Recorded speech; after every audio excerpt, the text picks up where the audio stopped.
Order the July 27th, 2022 meeting of the Narberth Infrastructure Committee.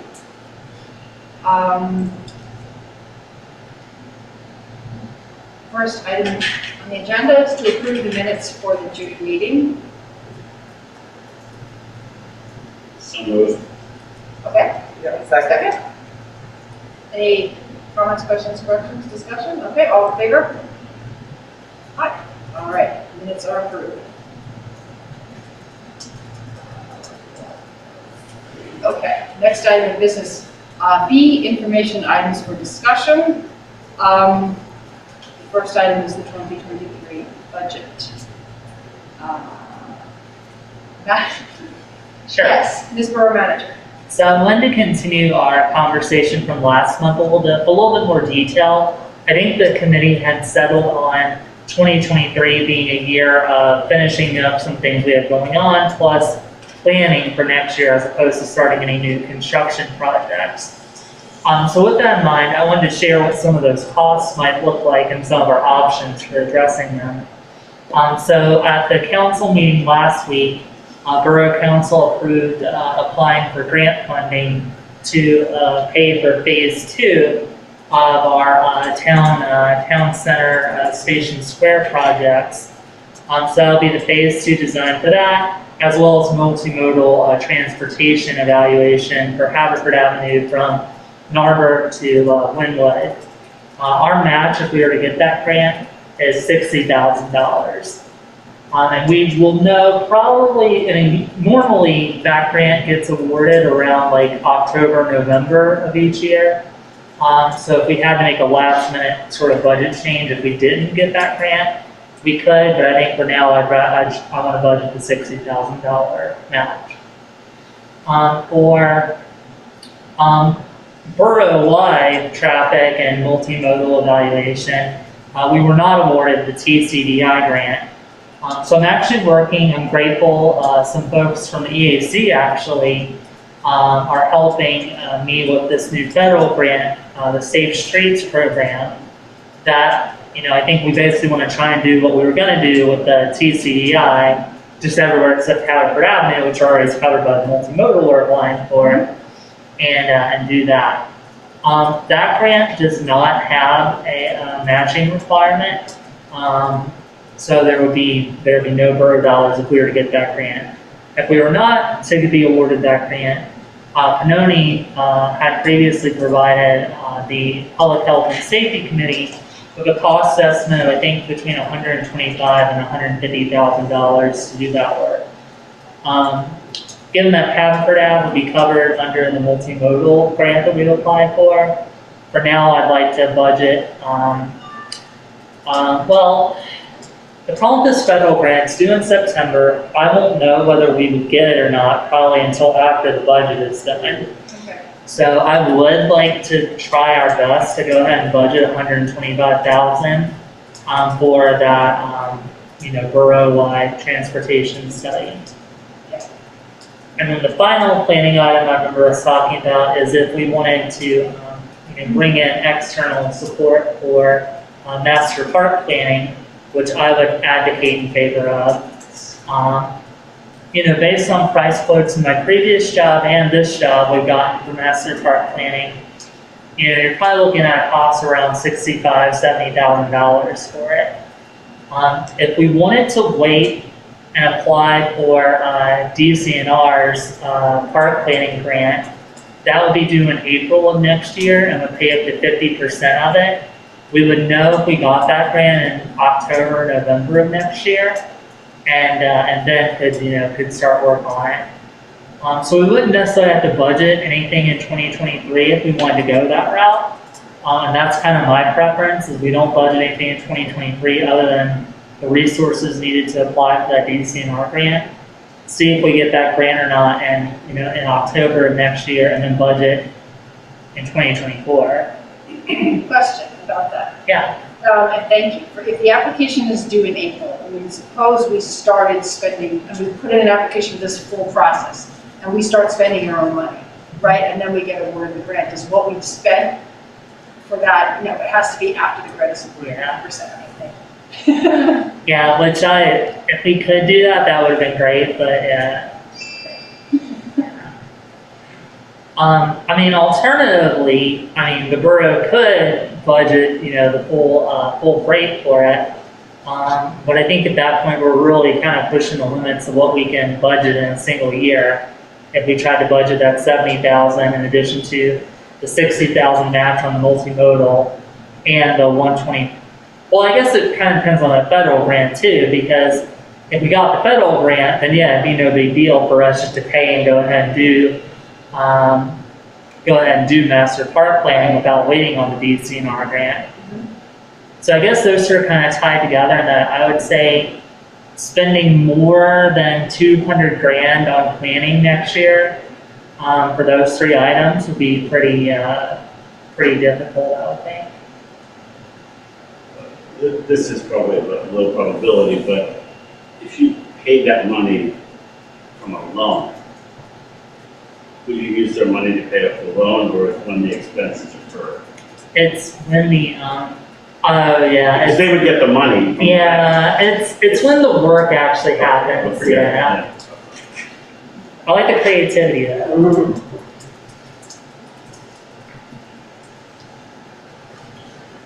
Well, I would like to budget for the master parks plan regardless.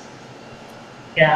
That is my proposal, and I know that it's a heavy lift, but we've been talking about it for years, and I know that it's a big priority for our community to see this park improvement. We may not spend it all. I don't know when we will actually, it's possible we would spend some portion of it, but then we would still provide grant funding for the work that happen afterwards. But I feel better budgeting. Good. I don't think we want to wait all over a year and have no plan and have no ability to undertake getting stages of it. The state line timeline, in terms of that green space, would that be part of? I guess we could just decide, see where we are.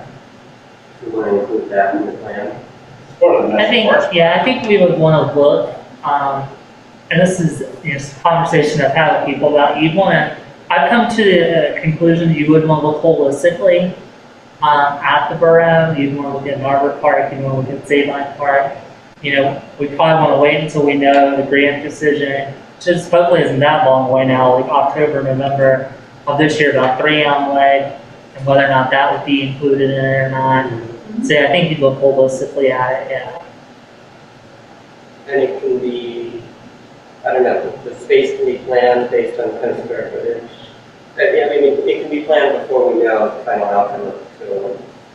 Yeah, as long as you know yes and no. Yes, in the sense that if you know your square footage you're working with, then then it's just a matter of figuring out what can go in there. But no, in the sense that if you're looking at the parks holistically, I think you want to say to yourself, if we have this use covered in this area, do we want to duplicate this use somewhere else? And that's, you could get yourself in trouble if things go, not the way you expect it. Yeah, but as a practical matter, say that the green space in Sabine is going to be like approximately 2/3 of the property or the whole thing. Right. It's not like there's not Right. going to be 87 different options. No. Yeah. So we could have most of it planned out. That's like true, that's a true, lot yeah. Or even more. Right. Or 2 options, a Right. lot of green space or a lot plus even more. So Yeah. it's like, Right. I That sounds good. probably a lot of planning to be done, Yeah. What's the, where do we, I know we just did, I can't keep track of what's a decision and what's a. Well, that's what you pay me for. Okay. Did we approve the new rec board? That is an agenda item on here, but the short answer is yes. We'll talk about that in just a minute. The council approved it. Yes, So the people are there, and then we have to give them a charge. But we'll talk about that in just a minute. okay, I'm bringing it up now because you wouldn't want to start. This is next year. We're talking January Okay, fine. next year. Okay. Right now, there's no money budgeted. Forget it. Oh, good. Yeah. No problem. So, okay, it sounds like then maybe what I'll think about doing, based upon what I'm hearing here, budget 60,000 for the multimodal match, budget 70,000 for full cost of master park plan, and then maybe, just have just those two items, then we'll see if we get the federal grant or not, and if not, then at that time, we'll figure out what, what we want to do.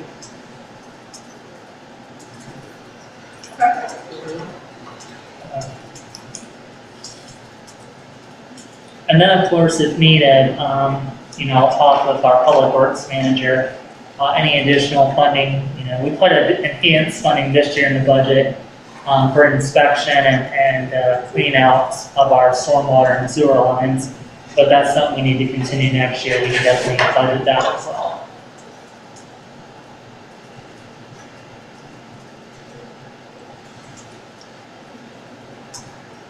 Yeah, that is so that's great. I'm glad I kind of forgot that was an ongoing thing. Is that work that is ongoing or that we're budgeting for in the future? What's the status? Briefly, since you mentioned it, are we? It's ongoing, yeah. Right, they're ongoing, we're inspecting them and cleaning them out and sort of assessing whether they need more work than just cleaning out. Yeah, so what we've been doing is, Mike Kennedy has the GIS information from the community and is marking where the lines actually are. Okay. In addition to that, Jeff has been having both Danny Curry and a contractor that I think Eric actually recommended, if that's correct. Am I saying accurate things? No. That was the contractor you found, Yep. you knew guy, yeah. He had a good Okay, so I contractor. saw the look in your eyes and I was like, looks like I said something. And we did have a contractor we discussed, but he's found another good company he's working with. So we have two contractors then working on scoping and cleaning the lines. And then we're using that information to then determine for our future road work, which lines need to be replaced. Okay, thank you. That's what I thought, but I wasn't sure where we were, but I'm glad that's ongoing, and so that's critical, because things And that, are waiting on that. And I would just add, And that that's probably about the actually- most beneficial money you're spending on that, on your infrastructure right now is inspecting all of these Yeah, no, lines. so we know. I agree. and that actually reminds me, there is one construction project I would like to do that, me and Eric and I think Jeff had talked about a little bit. And almost tangential to the work we've done on Haverford this year, I would really like to kind of continue that work on Windsor Avenue next year. Talking with Eric about the estimated, back of the napkin estimated cost. We probably would need to split it up into two phases. Also too, in terms of, traffic disruption and that sort of thing.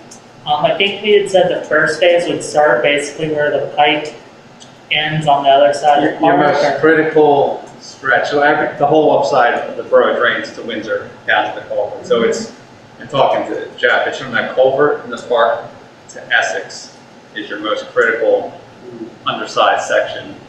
And Jeff's continual issue he deals with is at Essex at that point. If you look back at your official storm sewer map, it actually has the pipe that's there. It's like one 18-inch pipe, I believe it runs under Windsor. On the plan, somebody had marked out years ago in red what they would have liked to have under there. And the pipe goes, as you go down Windsor, it goes from like 12 to 18 to 32 to 54-inch pipe. You have one 18-inch pipe that collects the whole upside of the borough. So it's a chronic, I think all the stormwater issues that we deal with on Windsor, it's just an undersized storm sewer. Okay. There's really no way around it. Thank you. Yeah, and we're talking, to put in perspective, that Haverford project, is end up costing us around $200,000. This project would probably be somewhere in that same neighborhood, maybe a little bit more. However, when it comes to, actual capital projects like this, we have some other funding sources available to us, whereas this planning work would be more of an operating budget kind of thing, so.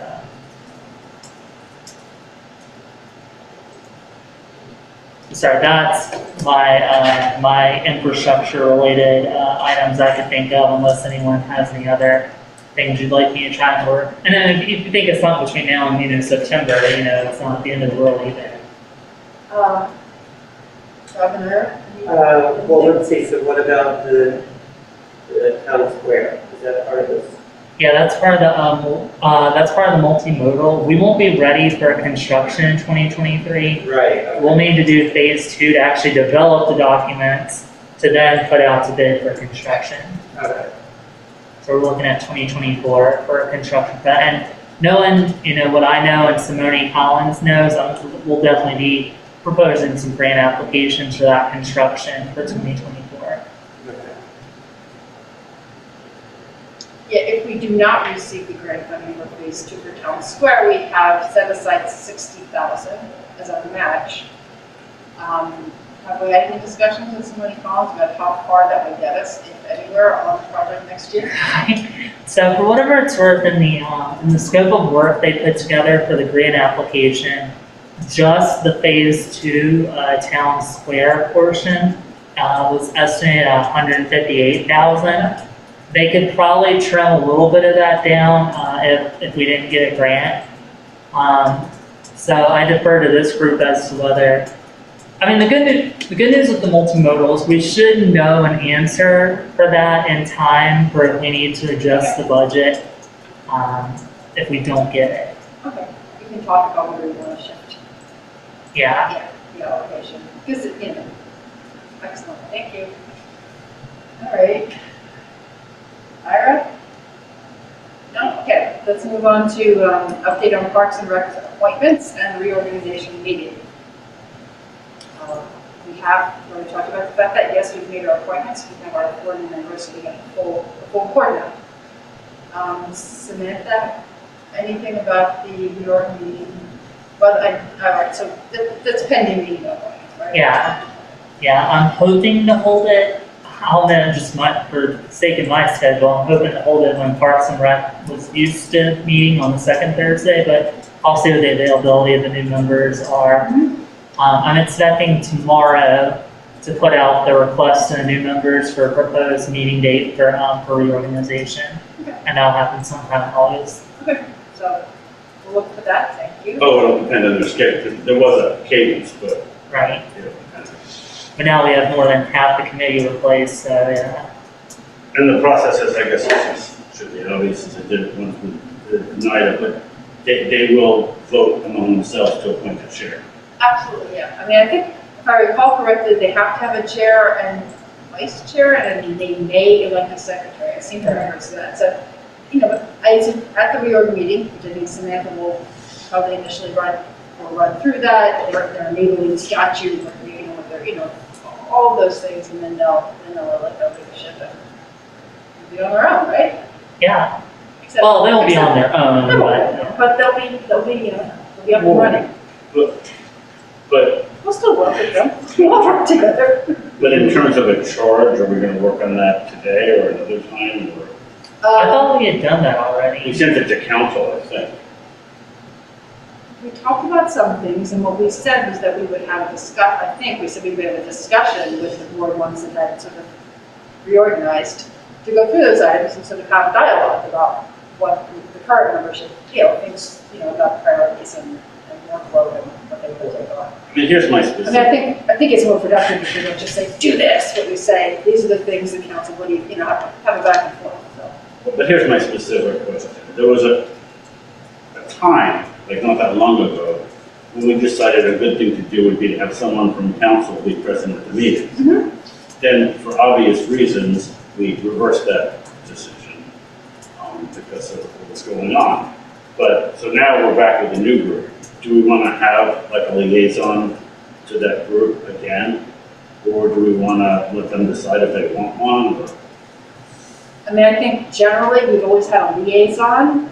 Well, we did. I don't remember if Fred has really updated that, but at one point in time, Aaron set up a system where there was a liaison every board and commission a month. That's what I was gonna recommend. But it didn't require attendance at meetings. It was just to let you know, this is your council liaison, so communicate with them. But it's also on Zoom, so I mean, how hard is it? Right, no, I think we should have a liaison, and I think that attendance should be something that's decided between the board and the liaison, how much, Okay, so, that makes good. sense. I like that idea at the time, and I understand why it got reversed. I'm all good with that, but now it's back, so. Yeah, no, I mean, I think that the logical thing is for the infrastructure committee to be the liaison. I'm happy to be the liaison, and then of us can attend as representatives, or all of us can attend. Does that sound good? Yeah, perfect. Just Yeah, but I think particularly in the beginning, when the board's orienting itself and getting set up, they may have a lot of questions. I think it's really important to have, you know, some representation from council and to the extent possible, the administration, you know, just so we can answer questions and facilitate.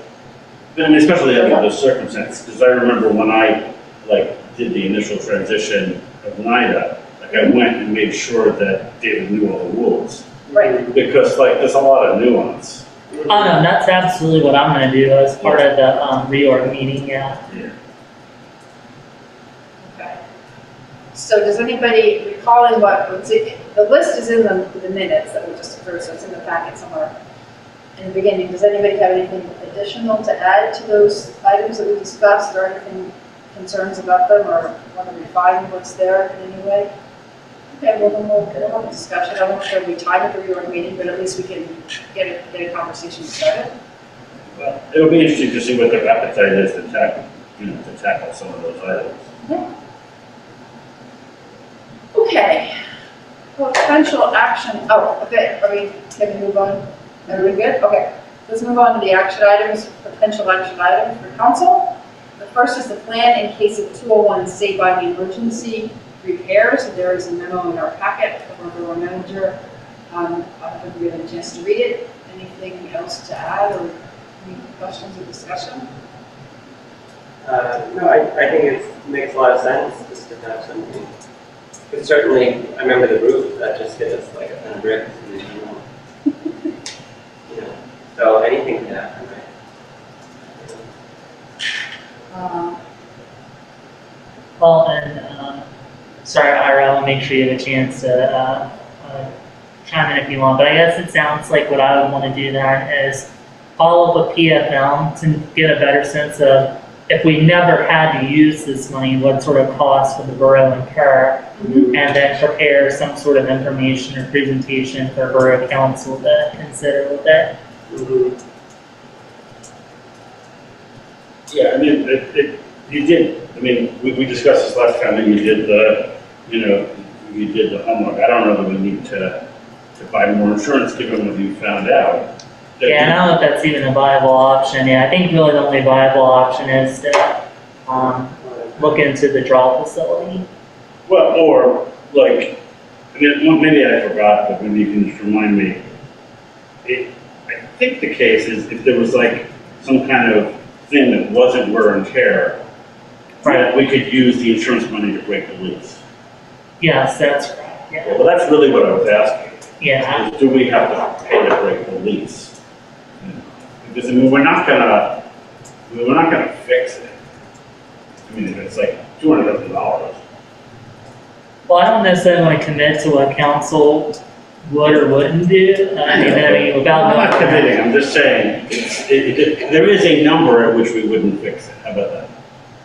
Probably, and I don't think there's any single repair that is that. It can be multiple things at once, but Roof was- I don't really know what people, I mean, given Yeah. tenants that we have and the implications of breaking the lease for some of those tenants, I mean, I don't know, I'm with you, I can't speak to that. I prefer to have So, our bases covered, so. yeah, the history is that you brought up what happens if it happens, and I said, hey, maybe the insurance covers it. Right. Samantha checked it out, and we now know, so Yeah. we can move on. Right, but so you'll find out from the PFM what would be the sunk cost to have this draw available to us if we need to use it. I guess you're gonna pick it up so now. You're gonna find, I don't know if it goes in tranches or if it's just Yeah. one dollar or what it goes by, but you know what to do, and we'll see what the data, see what the information says and decide if it makes sense. Sounds good. All right, thank you. 100 Conway, everyone's done, so I should ask. Energy efficient windows, there's quite a bit of information in the packet. Eric, are you going to speak to this, or is it going to be you? This is not, Samantha? So this work is actually done by Yerkes and their engineers. I am grateful to Eric's team for their work on the energy audit, which we'll just talk about this committee next month. And one of the items reviewed was replacing the windows. I know that's an item that council members have mentioned to me before. And so I asked Yerkes, as our building inspector, because this is a building as much as an engineering issue, to figure out what we would need and would make sense. And they then gave this information to Canoni, who then plugged it into their energy audit. The short version I mentioned in my memo, and I'll say for the benefit of the public, is if we looked at this issue solely as a financial issue, I don't know if it makes sense for us to pursue it. It would eventually pay itself off, but it would take a very long time to do so. However, given that it does eventually pay for itself, and the work we're trying to do, of encouraging people to adopt energy efficient building practices, I would ask us to maybe consider it in that lens, but. Well, I have a bunch of questions. The first is, what is the lifespan of these windows and what is the payoff period? Does that one matter? I mean, if the payoff period is 30 years and the lifespan of the windows is 30 years, do we know what the lifespan of these windows is? I don't know the lifespan off the top of my head. Okay. Yeah, let's see, the payoff period that I can, It might even be in here. I'm sorry if it isn't in this. So,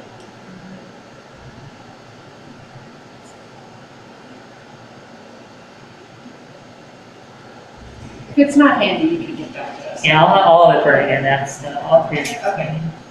Yes, Ira? so I've been involved in for a number of projects like this, like across like an institution that had multiple projects. And invariably, we wind up prioritizing it by, the years of payback. So the question is like, what are the other projects that might have, a faster payback, and that would also, save an equivalent amount of energy?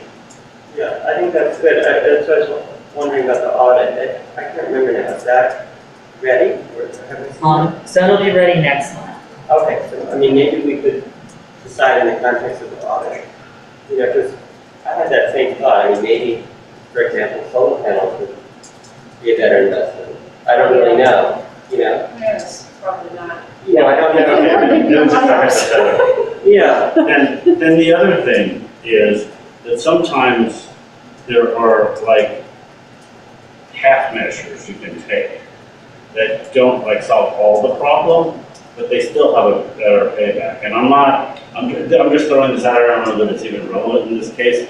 There are a bunch of our projects we put film on the windows Right. as a way to not make it airtight, okay, not make it perfect, but for a fairly modest investment. It's sort of comparable to when you do some of these lighting retrofits. You can either replace everything and spend a fortune and have a 20-year payoff, or you can replace fluorescent tubes with LED retrofit kits that have a 1-year payoff. So I'm just saying that there may be some intermediate steps we can take short of replacing the windows, unless the useful life of the current windows is very short. Also a good point. Right, because if the useful life of these windows is 5 years, then we would have had to do it anyway. So why not do it while we're saving energy? So these are all the kind of things you have to think about. Oh, yeah, these Great windows point. are probably pretty old. Yes. So I have a question that I know you don't have the answer to. The one thing that I was surprised by was that they worked with one company called Trim Glass and got one estimate on one specific window by one specific manufacturer that is aluminum. I get that it's thermally broken aluminum. I think there are windows that are possibly a little greener, and I know they used to be more expensive, but I think they may now be comparable, they may perform better, and they have a longer lifespan. I'm going to do this, I'd like to see a little more comparison. Did they consider ultracultured fiberglass? I'm not sure why they settled on this one window by this one manufacturer. So the context for it, from my perspective, was that my understanding was to finish the energy audit, Anoni's team needed needed something to go off of. Okay, Yeah, and so that was one of my main goals in working on this, was to get the information, and then we needed to finish the energy audit. So yeah, I think now that we have one example, we certainly could take a look at other examples. okay. I mean, it may be different, they may perform better, I'm not really sure. I mean, I know that like fully thermally broken aluminum is way better than the old stuff, but fiberglass may actually have better energy coefficient than I believe it's usually like. If we're just looking at energy, I know that we're not looking at recycled content and Well, I think it probably, I guess to that end, the audit identifies, a whole bunch of different scenarios, different improvements to be made. And I think it plugs in, because it does kind of a calculation of like payback and energy savings based off the window. So if you decide to go to the next step, which developing that window plan further, then you'd be looking at, okay, this window versus this window, and then Okay. fine details amongst there, yeah. I mean, generally speaking, I feel like $139,000 is way less than I was expecting to see. I guess it's only like 14 windows, it's fewer than I thought. Yeah, But- there are fewer windows than I realized. It's really just. Given kind of the the building. age of these Yeah. windows and the fact that some of them. And the front, and the doorways. Yeah, I'm not sure which of them are, I mean, I think some of the ones in the big room just plain don't work anymore. I'm pretty sure I remember that a lot of them are broken. I don't know about other locations. Like, I don't think it's a crazy thing to think about just replacing them all. You know, I think, So I would like to explore this further, like, nothing here makes me say, oh my God, this is, we shouldn't do this. What about, Well, it does come down to what someone thinks the useful life of our windows are. yeah, Because if that's very short and we're going to be stuck replacing them anyway, we might as well just do it. right, get some energy savings. More Right, years of okay. energy savings. See, that's Right. where I work, that's the one like exception to that rule is like if the building, if the thing was going to fail, then you get like, okay, well, we were going to have to replace that air conditioner anyway, so we might as well like do it now rather than wait 2 years till it actually fails. that's true. I mean, perfect example. So it sounds You like, sit here sweating. so it sounds like the two of the bigger pieces of information to get between now and the next meeting is, what is the lifespan on the current windows?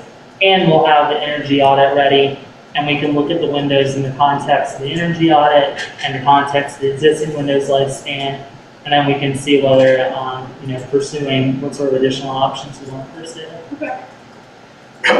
Yeah, I'd like to do that. I don't want to just throw this out now. I think it's a good thing to do. Okay. Anybody else? Okay, I am paving plan funding strategy. I know we talked about this last month, but I just kind of put it back on because as I was doing the minutes, I felt like we talked about a lot of factors, but we didn't like actually conclude anything or give any guidance or sort of say, well, like what plan makes sense. We talked about PAYGO, I think that was the strategy that was recommended before. I think he made a really compelling case that that's probably the best way to finance it.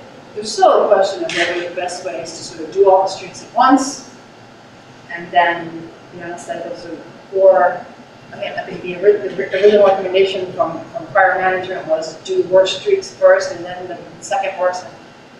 That seemed to me like that would involve a lot of multiple deployment costs of equipment. Also, you're like doing discontinuous segments. It seems like you'd want to I'm just wondering if the strategy makes sense is to divide the borough into thirds, halves, quadrants, whatever we think is a reasonable linear footage to do within a paving season, which doesn't last forever. And then look to see which one has the aggregate worst measurement and start there and do a rotating basis like that. This third has the aggregate worst measurement. This is slated for 2027, 2028, 2029, I don't know. Something like that. Right. So I guess let's think about it this way. Usually, you want to consider a newly paved road has approximately 20 years, 20-year life. So ideally, if you get whatever cycle you want to get into, you want to be replacing a road every 20 years. That would be the goal. Borough of your size, the amount, you only have what's 11 miles of roads. Right, so I don't know. That's not a lot of roads for a contractor to pave. So, does it really comes down to a preference on how you want to finance it. I would say there is a certain threshold of spending where it makes sense to be having a contractor come in. So let's say, I have some municipalities that they go as little as they pay small municipality, they go every year and spend about $100,000 a year. In reality, if they went a little larger, like every other year or so, or every couple of years, they would probably save on some mobilizations.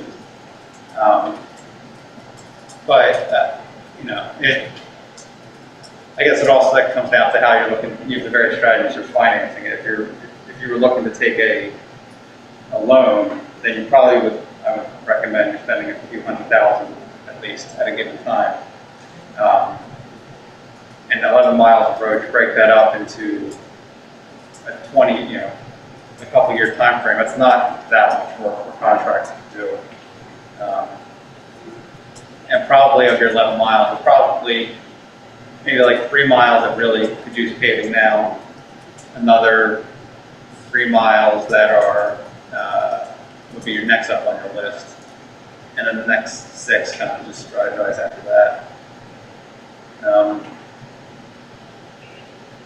Not sure if that helped at all. No, not similar to my experience the last time I did this, and that, my last town had a similar number of roadway miles. And actually for Narberth being a half square mile, it actually amazes me for the amount of miles It's a very roadway dense road, that yeah. Narberth has. But anyway, the way it worked there was a loan taken out for give or take $1 million. That's just the number I like to borrow, apparently. Our building loan here was for $1 million. And the way it worked was over the span of 2 to 3 years, that money was used. I think the first year it was like the worst road to like $200,000-$300,000. The second year, like $500,000 was spent on the kind of medium roads. And the third year, just some roads that just needed some touch up. That last $100,000 or so was spent on it. And I'll admit, I'm not saying everything I did before is what we should be doing in Narberth, but I do think this is the case based on what Eric just said, where I think that same strategy could probably work out for us.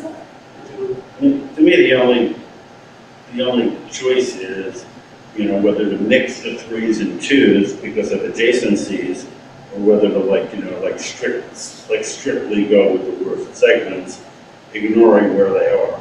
To me, those are the sort of 2. That's kind of a decision. You're not going to do them all at once, I think. That was the question, how many miles of road is reasonable to do in a year? And given how dense the borough is, Right. is it reasonable to do them all in 1 year? So here, I would not recommend doing the whole borough at once, because then you were setting all of your roads up on the same time frame for 20 years. If you stagger them, even if you spread it out, if you want to get all the borough up to a certain standard, I would say stagger that over at least a few years. To kind of look through. I think what I'm proposing is we would, once we're actually ready to do road work, we would borrow the money that we need based upon Priority's paving plan, and then we would do the work over a span of about 3 years. That makes the most sense to me. Right. And you can even let the contractor tell you which approach was better. Like, in other words, you could look at their price. Right, which is more cost effective? To do it like segment by segment, or do it? Like, you're gonna do like, You mean somebody which might, third? what? You mean like which third? No, but the problem is that, we think that these things that are rated the worst, the 3s, Yeah. might not be contiguous. They Right. might be a box or a block. They are, so I'll tell you, here's the difference. If you're talking about, you want to pave all the streets next to each other or throughout the borough, Yeah. in the grand scheme of things, the cost isn't going to be that different. The only difference in cost is going to be a contractor spending $1,000 to move his equipment from this street Yeah. over to that Yeah, well, street. then do the But when you're 3s. spending a few $100,000, it's not going to make that big of a And difference, then do all the 3s. right? Well, Well, why don't we say this? I don't think that's a decision we have to make Yeah. today. right, because there may also be, in addition to the cost of employment, that they may also just be more difficult to manage the road closures. And so I would, think, Right. you'll figure out if it's easier to just do a section. So Right. I'm good with the borrow it all at once, do it in over a course of about 3 years once we're ready. Like, that makes sense, and I don't, you're right, we don't need to decide everything today. You're right. So in terms of timing, I'm thinking again, we would not start this next year. What we would do is finish up the work on, reviewing our sewer and stormwater lines by the end of next year. We would have hopefully some sort of multimodal transportation plan done by the end of next year. Okay. And then we would be ready 2020, we'd borrow the money by the end of 2023 based on those plans, and 2024 start paving roads, and while doing that paving, implement the stormwater, sewer, and multimodal I was improvements. gonna ask about the stormwater, bump outs. I mean, I guess that doesn't so much matter, does it? 'Cause I do what we're gonna put in, now, repaving the roads, you're just paving it around a curve like you do now. Right, so, and then we can just add the bump outs later, or, yeah, Right, I mean, that, paving a road is not gonna hinder that kind of stuff. okay. I think that's the biggest risk of all, is that we pave the roads and then they get dug up again. And I know you told me that we cannot get a schedule from the utility companies, but like the sewer is us. Right, So we should at least coordinate with something we have control of. yeah, Right, exactly. you wanna coordinate your Yeah. storm sewer and your sanitary sewer, you wanna coordinate. Utility companies is always whack-a-mole. Fortunately, they just came through and did a lot of your streets. One thing I'll say is, I know it's been discussed, I don't know if it's in your ordinance yet, regarding requiring utility companies to repave. No, we're definitely by the end of 2023, that's gonna be. Right, so I was, before you, Requiring them to repave so the whole before you street. embark Yeah. on a repaving program, you wanna make sure you have in your books a requirement that basically you open it, you fix it. So if the utility company comes in, they have to repave either the half width of the road or the full width. But that's the issue, the half width is the part that made it complicated. But if we can't have an ordinance that they have to move it. Well, yeah, So you can, the most ordinances that I see along those lines usually require a utility or either a utility that's running through a road or somebody that's opening up a certain amount of openings in a distance to repave the half of the road that they have torn up. Right. So if you're on this side, you have to repave that. If you're going down the center or both sides, you own the whole road. But if they have, the history here has been that they've done the one side and they've only repaved that side. But I take Mine it. said- I think what's Yeah. happened here is they've only repaved the 3 feet that they've They done. just so most of your roads, they only restored the trench, which is about 3 feet wide.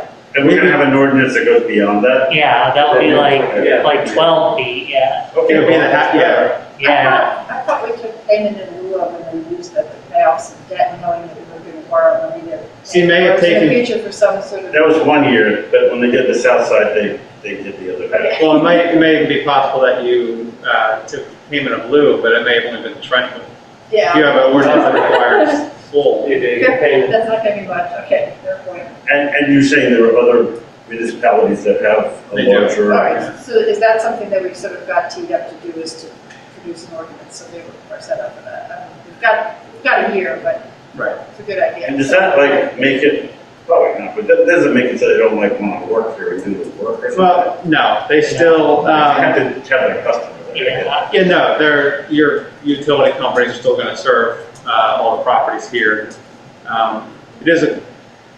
It's a cost passed on to the utility company. In fact, Which then they pass it on to. it gets, ultimately, a road gets paid one way or the other, either by the utility company or by you. Ultimately, it's being paid for by residents. But in the end, it goes into the rate calculation. Exactly. Okay. All right, that sounds like a good plan, I think. Are we good? Okay. We have the borough projects memo, item D. I think I would like to just sort of ask, if I've read it, if everybody else has, if anybody has questions, or our borough manager has any additions or clarifications like you want to add on to this? Sure. So, yeah, I mean, I think, from what I've seen and heard is that the skate park, seems to be going well. I know we got, thanks for some of that feedback. Michelle, you sent out some maintenance items that we'll definitely take a look at. I shared the survey results in the packet. I think the survey has been pretty, 28 responses. It's been pretty overwhelmingly positive. There are some few things in there that, again, we're going to take a look at implementing because, public feedback is important and there's some good ideas in there. The other thing I provided at request of the committee chair, which I thought was a good exercise, was looking at the revenues and costs of the skate park today. I will admit the actual cash cost was less than I thought it was. Though, as I do note on the expense memo, it does not include, the opportunity cost of the time that Public Works put into it, which I'm grateful for. It also doesn't include a number of donations that the borough received in terms of things like donations, someone else paying an expense for us, which I'm very grateful to those folks for. So we do have those figures as well. As council talked about last week, we're looking at opportunities to, we're looking into other entities who contacted the borough about running the skate park out, most notably Skate the Foundry. So I'm in dialogue with them about figuring that out. And then we might have some more. I think there was talk at one point about maybe having another community event this fall at the skate park that might help with a little bit of fundraising as well. Otherwise, I'm happy to take any questions or comments about the skate park or anything else in the project. So, let's think about this for a second. So if we do a master park plan, right, it's going to be a few years. And I cannot imagine like rethinking that space in some permanent way before we have a master park plan. Is that Agreed. agreed? So, I mean, if all is going well, it seems like, well, the sort of like default action would be to renew it because it's going well and we don't have another use for it. That's a question above my pay grade. No, I know we're actually looking at these guys instead, but I'm just saying, it doesn't seem like, it doesn't seem to make a lot of sense to me to like, if it's going well, to like tear it down, if we don't have something else immediately. Well, I would assume in the master plan we would have tennis at Savon or somewhere else. Whatever, we don't know. Yeah.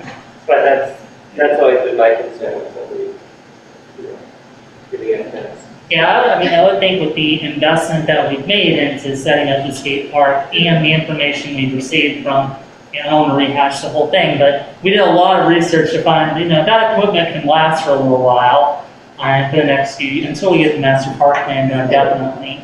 And so I would, if I had a vote, I would say, yeah, leave it there until the master park plan is done. Jeff, question for you about the surface and the patching that we've done. Do we anticipate that patching material that we've selected is like expansive enough that it will probably survive the winter and the temperature changes, or do you think that there will be a significant amount of maintenance to make it a few seasons? So the product that we ended up using is essentially tennis court patch. So it's an acrylic Portland cement combo. Right. So it should have enough, opening and closing, capacity once it gets, wet and cold and all those ones. Like we've had to patch, a 5-foot run in there that just got hit too hard. We're anticipating some patchwork, but nothing substantial that we went through this spring. And have they been leaving it you don't have to go there and clean up after When it's hot, you'll find a couple cups in there, one, that's the same across the. Nothing harder you would have found in it. It happened, I will say sadly, both rooms walked. The first one walked early, the second one made it, and I put skate garb on it because I was like putting that on the little box that I put in, like the outdoor deck box that I got donated, with the helmets and the loaner helmets and stuff in. Loaner helmets are still there, nobody touches them. The Band-Aids, apparently they play with. I'm not sure if it makes sense to keep a first aid kit there if kids are just going to play with it. The brooms, I don't know if we want to try again and hope that they don't walk. I put a skate tool on a cable, an airplane cable, so it can't go away, but I don't think we can do that with the brooms because they need to So, I don't know what to say, should we give it a try with the brooms? I mean, third time's the charm. I think we just give one more broom, give it one more try, and then just, public warning to everyone, if the third broom walks, that's the last one. And what are people doing with these brooms? I've never tried Yeah. Oh, really? Like, really? Okay, so, we'll give it another try with the broom. I'll put skating on over again, we'll see.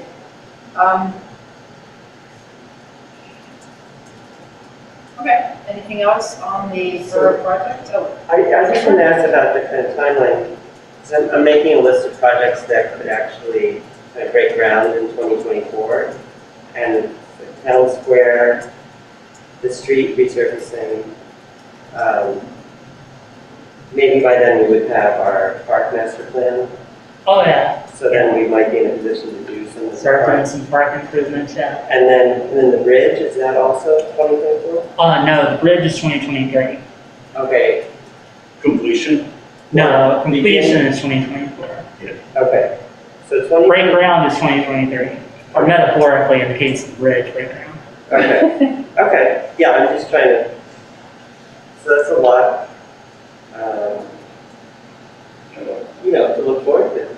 Yeah. I mean, it's like all of this work will bear fruit in the next couple of years. Sure. it'll be very exciting. All right. Anything else on the memo? I appreciate all the updates and I really appreciate you holding, the schedule on the bridge. I know it's a lot of work and it's an integration. I think you're going to be so happy when that bridge is done. It's worth it. Let us know. All right. but it is the case, I've heard this a number of times, that somehow during the bridge construction, there'll be a way to walk over. Yes. Someday I'll figure out how that works. Yeah, pedestrian access will be maintained during the exception of a day or two during the duration of the project. So, and you said that left date is staying the same, is it somewhere in the middle of 2023? No, the left date, last I heard, is December 6th of this year. Okay, At council's, will be December 7th. December 6th, council will do the final vote on a contractor at your work session meeting. December 7th would be the elect date, and then after you get through the initial paperwork with the contractor and the weather around then, it would be like March of 2023 that breaking ground would actually happen. okay, and it's like a 2-year. Yeah, They have to, fabricate the material. I'm not instantly, I think the first year, on my understanding, it's gonna look very unimpressive because it's utility type work. Mhm. And that'll take place for a while, and then suddenly it will look very different. Yeah. But at some point, they have to fabricate the steel, right? Correct. Well, that takes a while. I hope we're starting to. just look down the street. Yeah, look down the street. Still waiting apparently. So basically, we send out the bid package. It goes out, I'm sorry, no, I will not see this. I guess I'm trying to figure out, once the bid package goes, what's the date when this is there's no more approvals from the sector, and we're not pending any more approvals from anybody outside of us. It's just put it out. At that point in time, is that the right time to have maybe have a community meeting and bring Yeah. people in and say, we're here, we're at this critical milestone? Yeah, and I spoke with the engineer responsible for the project about adding a proposed date for that. Okay. Do we have an approximate time when that's? I would think it would be either your October business meeting or November work session meeting. Okay. You're not gonna necessarily have a full project schedule until the contract is awarded, right? Because that's the first thing the contractor's gonna do is develop a schedule. Because they don't necessarily have to do it we don't tell them what order to do it in. Well, I think we're talking about the design schedule versus, I think we're just talking about the design schedule right now. Yeah, but I think what the people will wanna know is, what is the construction schedule? Oh, yeah. Because that's what affects them. Yeah, I'll admit, I'm just so focused on getting the design done that, But with the communities who want to get involved, it's okay, like, so how's this all gonna work? I would say that meeting, I would say in general, a no. meeting like that probably is a good idea, and that would be once the contractor is on board. You probably would offer everyone up to the stakeholders, to review the project. Thanks for Actual clar- logistics, again. Thanks for clarifying that, Ira. Sorry, I didn't understand your Well, question. I know, because it's just like, I'm like, these people are like, they kind of don't believe us in the design anymore. So let's say, okay, when's it gonna be done? How does it affect me? I have asked, Jen herself won't be able to attend, but Jen has promised that she'll have someone from her team available for the August 18th council meeting to give an update on the design process. I mean, look, the big thing we wanna know is, like, are there any, like, hurdles in it? Like, what are the, like, 3 biggest risk factors that would slow it down? Those are the kind of things we wanna know, because every project has risk factors. Supply chain, whatever it is, government approvals, I'm just saying. True. That's how it goes.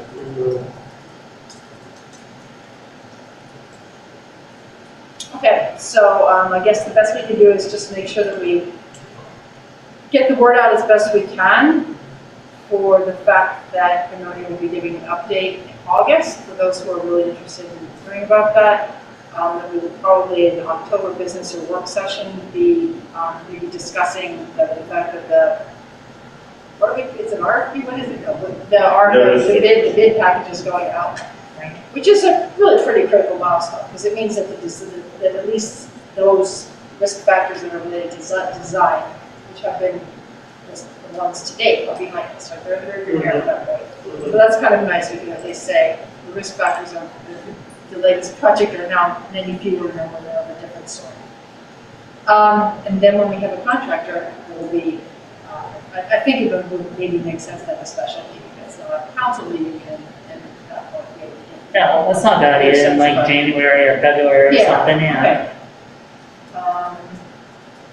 Okay. And we'd also have our construction inspector there and that sort of thing, yeah. Okay. I like that. Thank you. All right. Anything else on borough projects? Nobody. I don't see any members of the public that are not, so there's therefore no public comment. I have nothing else. Anybody else? Any new business that we have? And I need a motion to adjourn. Move to adjourn. I second. All in favor? Aye. Oh, Ira just wants to stay here. Oh, yeah.